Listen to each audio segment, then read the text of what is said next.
Welcome to Chillin' 101. We hope this video helps.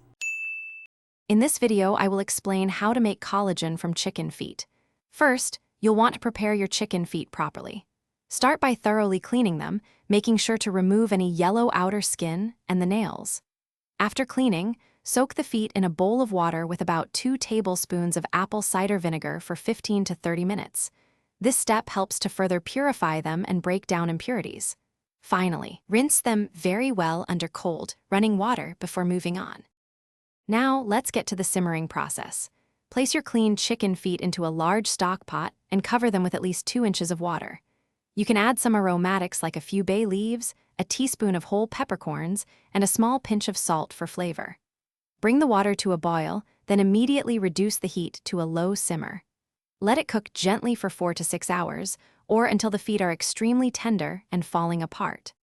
Once your chicken feet have simmered sufficiently, it's time to strain the liquid.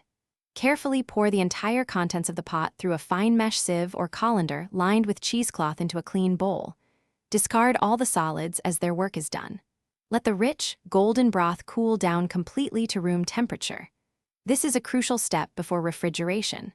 Then, place the cooled broth in the refrigerator for several hours or overnight until it sets into a firm gel. After refrigeration, you'll notice a layer of solidified fat on top of your collagen gel. Gently skim this off and discard it. Your pure, homemade collagen is now ready. You can portion it into smaller containers or even ice cube trays for easy use.